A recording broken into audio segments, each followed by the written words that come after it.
ሰላም ክርስቶስ ከኔም ከናንተ ጋር ይሁን። የተወደዳችሁና የተከበራችሁ የቤተ ጽጌ ሚዲያ ቻናል ቤተሰቦች እንዴት አላችሁ? እንዴት ከረማችሁ?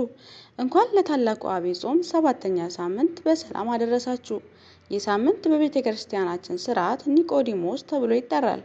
ጾሙን ጨርሰን ወደ ብርሃነ ትንሣኤው ከመሸጋገራችን በፊት ይህ ሳምንት ስለ እውነተኛው ማንነት፣ ስለ መንፈሳዊ ዕውቀትና ስለ ዳግም ልደት መወለድ የምንማማርበት ታላቅ የትምህርት ጊዜ ነው። ዛሬ የኒቆዲሞስ የህይወትና ከጌታችን ጋርም ያደረገውን ትልቅ ውይይት በመጽሐፍ ቅዱስ አያይዘን የምንማማር ይሆናል። እስከ መጨረሻው አብራችሁን ቆዩ። ቪዲዮን ከመጀመራችሁ በፊት ላይክ፣ ሰብስክራይብ ያደረጋችሁ። ኒቆዲሞስ ማን ነበረ? ኒቆዲሞስ ማን ነበረ ብለን ስንጠይቅ መጽሐፍ ቅዱስ በዮሐንስ ወንጌል ምዕራፍ 3 ላይ ቁጥር 1 ላይ እንዲህ ይለናል። ከፈሪሳውያን ወገን የአይሁድ አለቃ የሆነ ኒቆዲሞስ የሚባል አንድ ሰው ነበረ። ኒቆዲሞስ ተራ ሰው አልነበረም። ዕውቀት፣ የሃይማኖት መምህር፣ የሕግ አዋቂና በወቅቱ የነበረው የ71ዱን የሳይኔድሪን ጉባኤ አባል ባለስልጣን ነበረ። ሆኖም ግን ይህ ሁሉ ዕውቀትና ስልጣን በውስጡ ያለው መንፈሳዊ ጥማትን ሊያረካለት አልቻለም። ለዚህም ነው በሌሊት ወደ ጌታ የመጣው። ለምን በሌሊት መጣ ካልን ብዙዎች ኒቆዲሞስ በሌሊት የመጣው ፈሪሳውያንን በመፍራት ነው ይላሉ። እርግጥ ነው ፍርሃት ነበረበት። ነገር ግን ሌሊት መምጣቱ ሌላም ትርጉም አለው። ሌሊት ጸጥታ የሰፈነበት ለትልቅ ውይይትና ለትምህርት የሚመች ጊዜም ስለነበር ነው።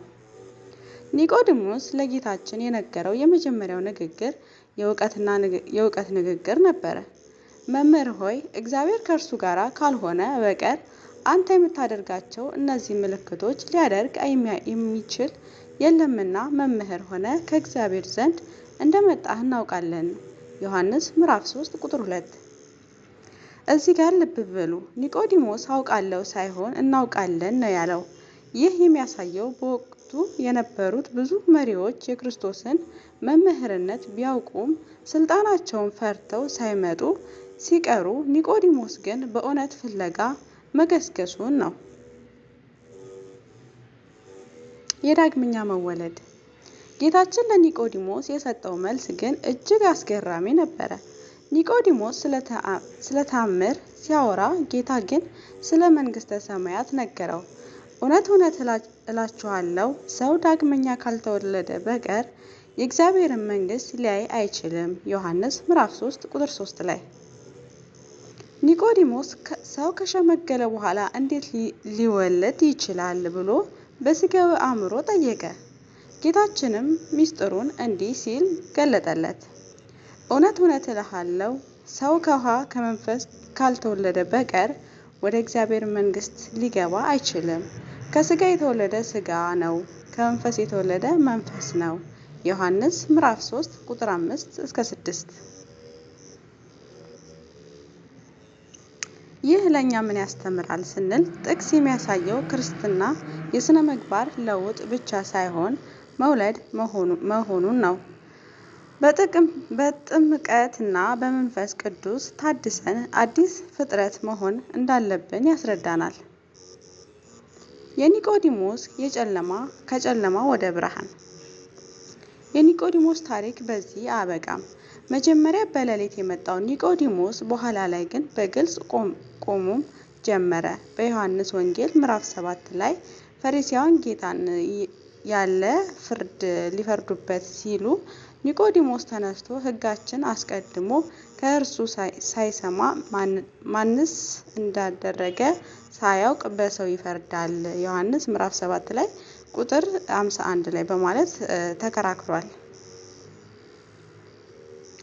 በመጨረሻም ጌታችን በተሰቀለ ጊዜ ደቀ መዛሙርቱ በሸሹበት ሰዓትም ኒቆዲሞስ፣ አሪማትያንስ፣ ዮሴፍ በድፍረት መጥተው የጌታን ቅዱስ ሥጋ ገነዙት። ዮሐንስ ምዕራፍ 19 ቁጥር 39 ላይ። ይህ የሚያሳየው እውነተኛ ትምህርት ሰውን ከፍርሃት አውጥቶ ወደ ድፍረት፣ ወደ ፍቅር እንደሚያሸጋግር ነው። ወደ ማጠቃለያችን ስንሄድ ተወዳጆች ሆይ፣ 7ኛው ሳምንት እኛም እንደ ኒቆዲሞስ በውስጣችን ያለውን የእውነት ጥማት የምንፈትሽበት ነው። አንደኛ ዝቅ ማለትን፣ ሁለተኛ ከመደበቅ መውጣትን፣ ሶስተኛ ልባዊ ጸሎትን ነው። ኒቆዲሞስ ትልቅ መምህር ቢሆንም ለመማር ዝቅ ብሏል። እኛስ ለመንፈሳዊ ዕውቀት ዝቅ እንላለን? ጥያቄው ለሁላችንም ይሁን። እምነታችን በስውር ብቻ ነው ወይንስ በሕይወታችን እንመሰክራለን? ጌታችን ለኒቆዲሞስ በነገረው ጥቅስ ስንጨርስ እግዚአብሔር ዓለሙን እንዲህ ወዷልና በአንድያ ልጁም የሚያምን ሁሉ የዘላለም ሕይወትን እንዲኖረው እንጂ እንዳይጠፋ። ዮሐንስ ምዕራፍ 3 ቁጥር 16 ላይ። ይህም ጾም የልብ መታደስን የፍቅርና የበረከት ይሁንላችሁ። በሚቀጥለው ሳምንት በሆሳዕና በዓል ትምህርት እስከምንገናኝ እስከ ሳምንት ቸርን ሰንብት። ስለተከታተላችሁ ከልብ አመሰግናለሁ። ይህ ትምህርት ለሌሎች እንዲደርስ ሼር ማድረግ፣ ላይክ፣ ሰብስክራይብ ያደረጋችሁ እንዲሁም አስተያየታችሁን እየጻፋችሁ እስከ ሳምንት መልካም ሳምንት። አመሰግናለሁ።